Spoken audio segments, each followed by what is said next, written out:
to square root of a function. So what we've done so far is we've solved square root functions. We've looked at square root functions with transformations, and we had to state the transformations.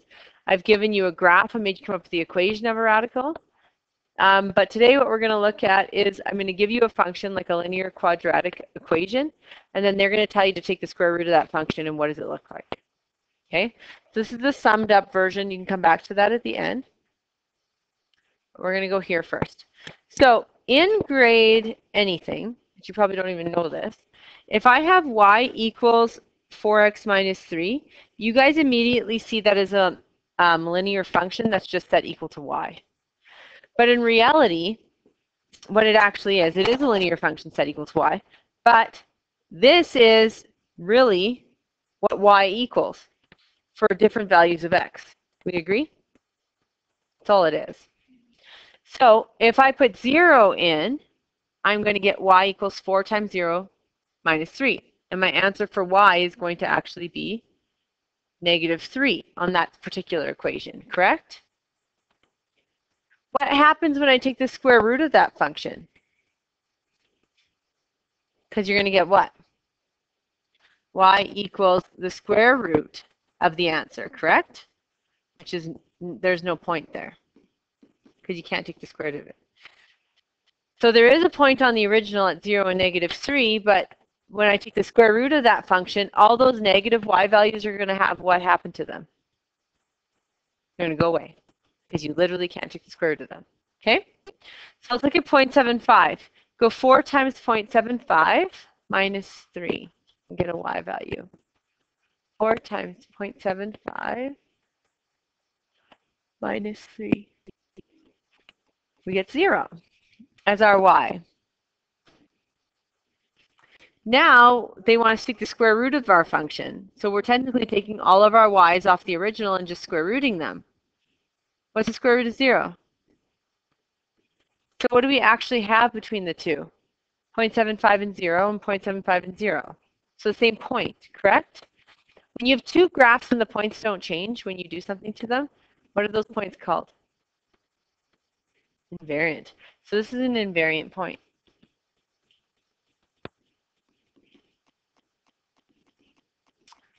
Let's look at 1 when x equals 1. So we're going to go y equals 4 times 1, which is 4, minus 3, which is 1. What happens when I take the square root of that? It's 1, which is invariant. So when you have a function y equals f of x and you take the square root of that function, what are we really doing? We're using the same x's, but what are we doing to the y's? Square rooting them, correct? So any negative y's will go away from the original. And when y equals 0 and y equals 1, we'll always get what? Invariant points, because the square root of 0 is 0, the square root of 1 is 1. So we're going to write that. When y equals 0 and y equals 1,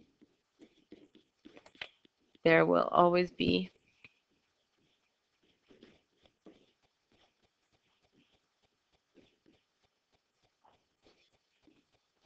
invariant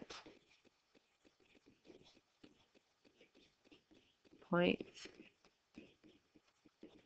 between y equals f of x and y equals square root f of x.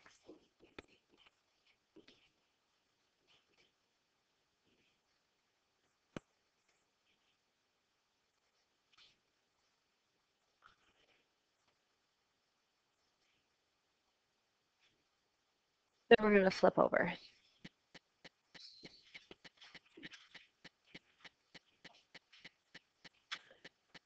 So on the next page, we're going to skip all this, that's okay. I want you to graph these two graphs on the same graph, so two different colors if you have two different colors, and see if you can see some correlation between the two. So type the original quadratic and this one accurately. What did you find the minimum to be? I think it was like -0.5 and -5.25 or something. that what it is? It's really hard for me to see it. So I'm going to label it negative 0.5 and negative 5.25. And then I'm going to use other points. 0 and negative 5, 1 and really hard to negative 1 and 5, negative 2 and negative 3. So these are all really helpful for drawing the original graph, but bless you, on the radical they're all going away, right? They're not existing because they're all negative y's. Negative 3 and 1. This is so hard to see. And 2 and 1. And negative 4 and 7.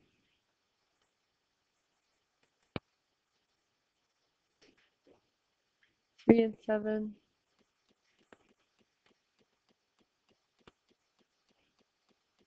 Okay.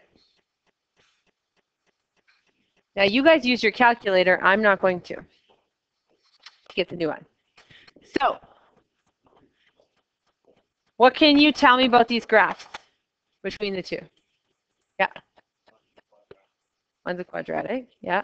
What happens though between the two? One's square root of the quadratic. What goes away? Everything below the x-axis, all the negative y's go away. So these are gone. What stays the same? They're both up and out, yeah. But what stays the same? Where are the invariants at? When y equals 1 and when y equals 0. So I'm immediately going to go to the x-axis for y equals 0 and put dots. And where y equals 1, I'm going to put dots because those do not change. Now type into your calculator 0.75. Sorry, square root of 0.75. What do we get for an answer?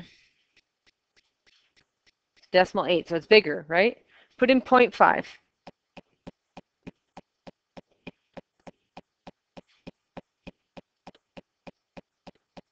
What do you get? 0.707. So actually, when you take the square root of a number between 0 and 1, the decimal gets bigger.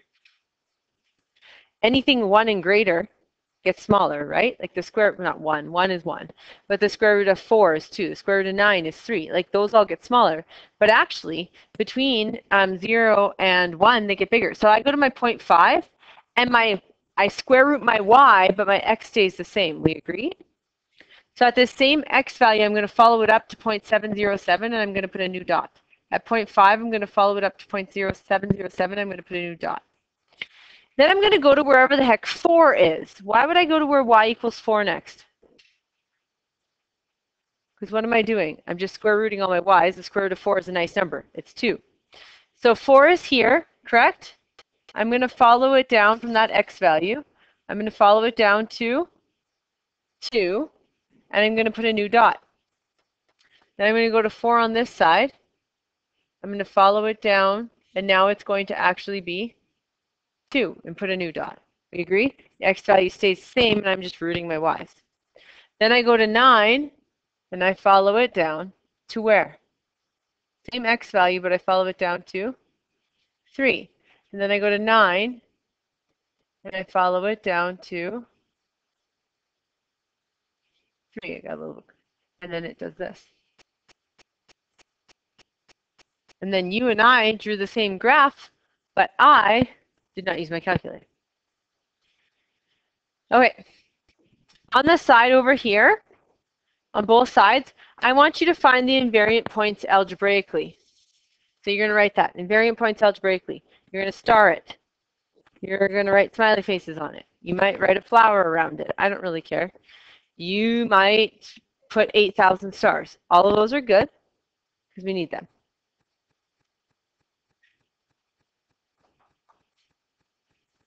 Okay? So on the sides, you're going to have them. Invariant points algebraically.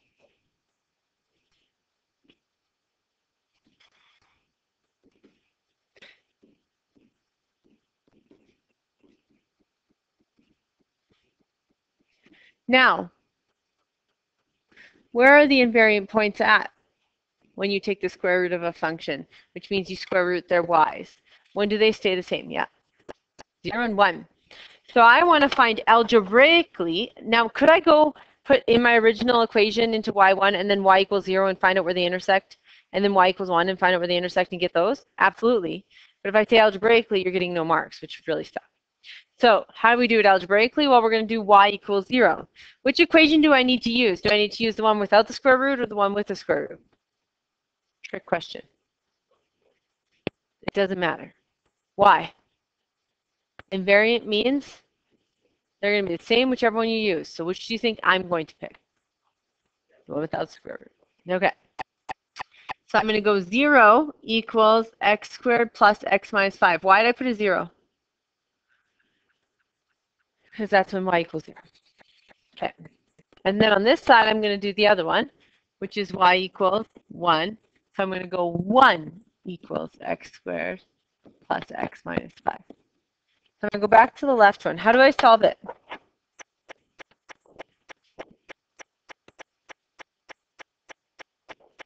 Yep, have to quadratic formula it.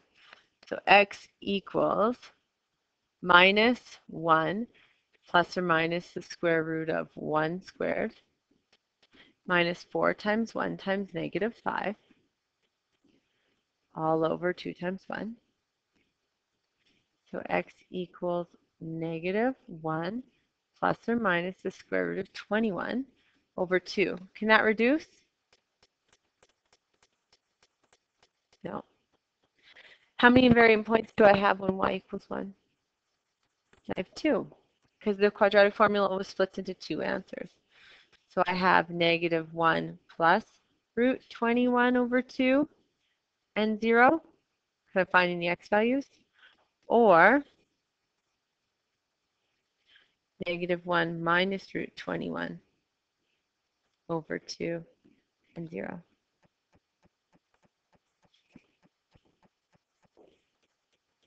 Then I have to find the spots where y equals 1. So I have 1 equals x squared plus x minus 5, bless you. But how can I solve it? What do I have to do first?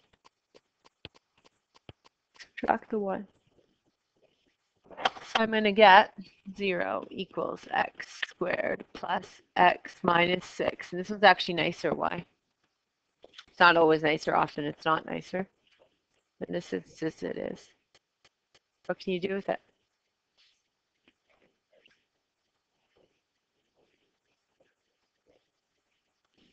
We can factor them. So we'll get x plus 3, x minus 2. And then when we solve them, we get x equals negative 3 and x equals 2. So our coordinates, our invariant points are at negative 3, 1 or 2, 1. I guess I could say and as well. And 2, 1. So how many invariant points do I have? 2 at 1 and 2 at 0. So how many do I have? 4. So if I gave you a graph like this randomly on your test,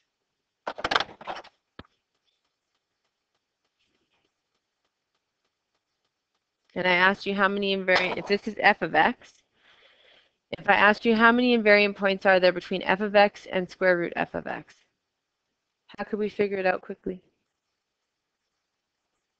0, 1, 2, 3, 4, 5, and then where it equals 1, right? 1, 2, 3, 4, 5. So how many invariants are there? 10. So if you remember that between f of x and square root f of x, because when you square root 0 and 1, they don't change, and you just find out all the places where there's 0 and 1, you know, it's a really easy question. If you forget that concept, you're in trouble. Okay, what's my domain of the new function?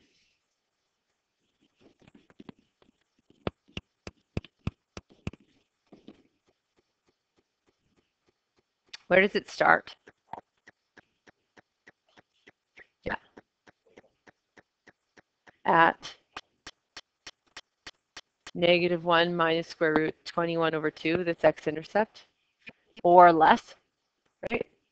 So I do it in set notation, it's going to be from negative infinity to -1 minus root 21 over 2, square bracket, or the positive one of those, -1 plus root 21 over 2 at infinity.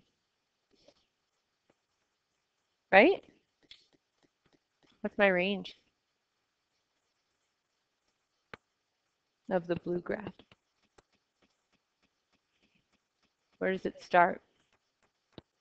0 all the way to infinity.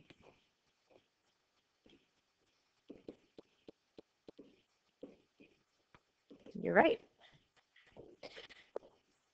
Okay, we're going to flip over.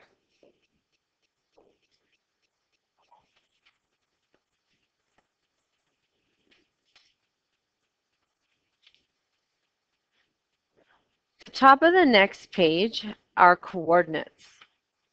They're giving you coordinates off of f of x, and then asking you what the new coordinate would be on square root f of x.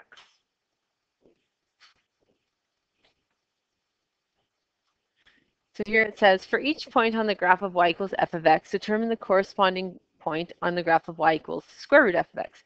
So that square root, does it affect my x's at all? No, it only affects my y. So my original is 3 and 0. What's my new point going to be? 3 and 0. Why? It's invariant, because you would just go like this to our y's, right? So that's why it's 3 and 0. You do B, C, and D. So for B, what'd you get? -5 and root 25, which is -5 and 5. This one you'll get 9 and root 15, which it says the nearest tenth is 9 and what? What's root 15? 3 point, sorry? 3.9. And then this one, 4 and square root of -16. Is that possible?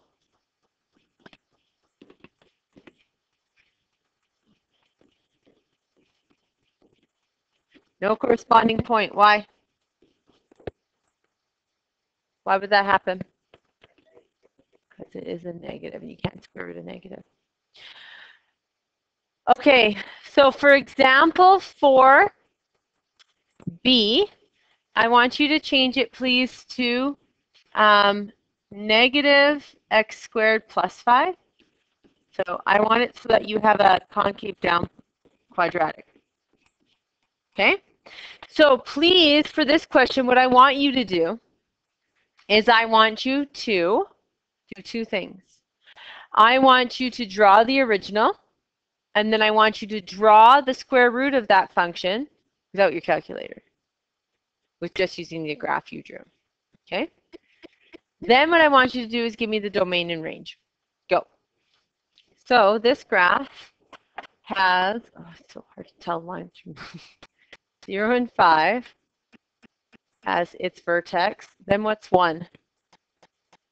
1 and 3? No, 4. 1 and 4. And then -1 and 4. And then 2 and 1. And -2 and 1. Wow, it's hard to see. And then 3 would be 3 and 4. 3 and -4, sorry. And then -3 and -4. It's ridiculous. Okay. Oops, that's supposed to go through that dot. And that. Okay, so everything below the x-axis does what? Goes. Everything below the x-axis, negative y value, so it goes away. And on my x-axis, where y equals 0 and where y equals 1 are invariant. Then I go to where y equals 0.5, and it becomes what when I square root it? 0.707 something.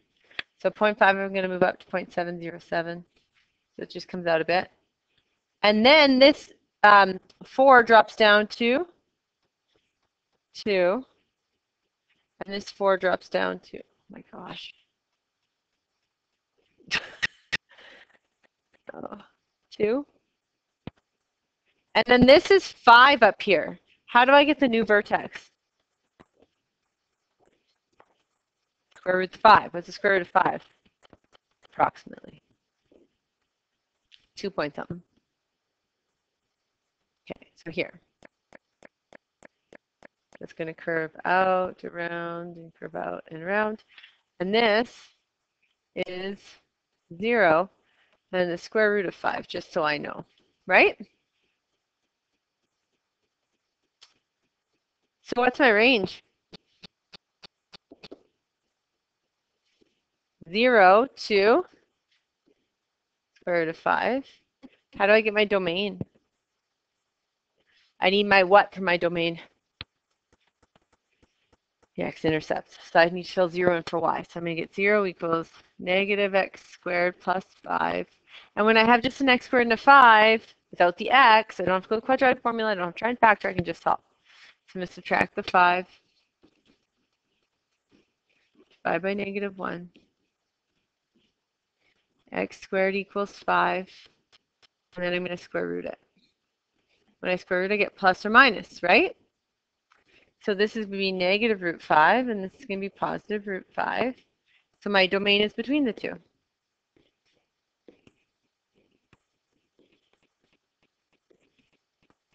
Okay? Then flip over.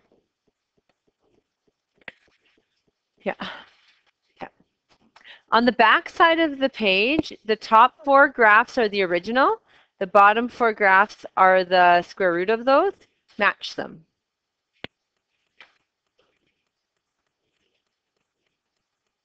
So on the next page, the top 4 graphs are the original f of x. The bottom 4 graphs are the square root of f of x. Match which ones will go with which. So for this one, it's concave up. So I know this is going to stay here, this is going to stay here, this is going to stay here, this is going to stay here. It's going to bounce up to 0.77. And then this one's going to be rooted. So it's going to come down here somewhere, and it's going to go boom, which matches D.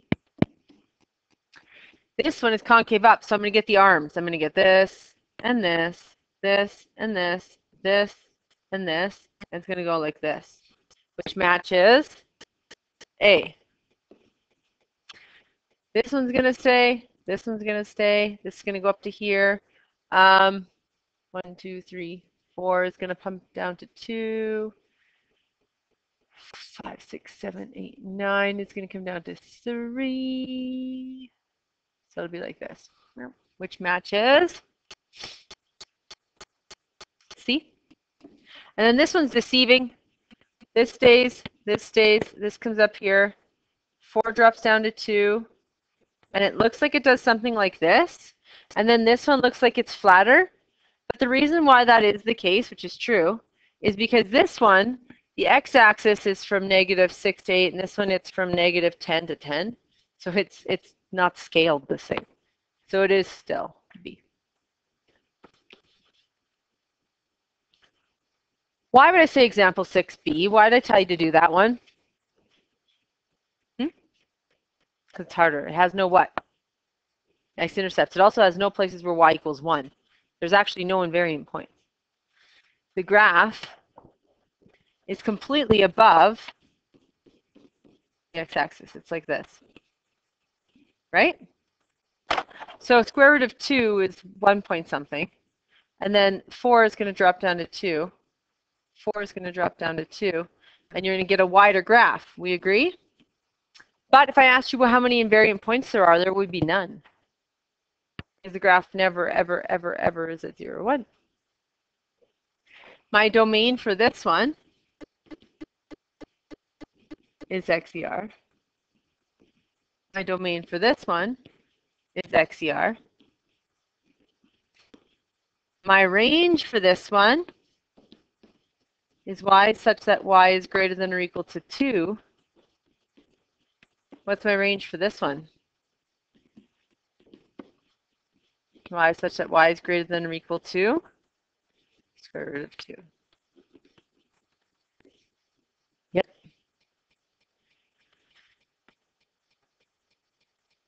Then flip over. I told you guys to do these ones.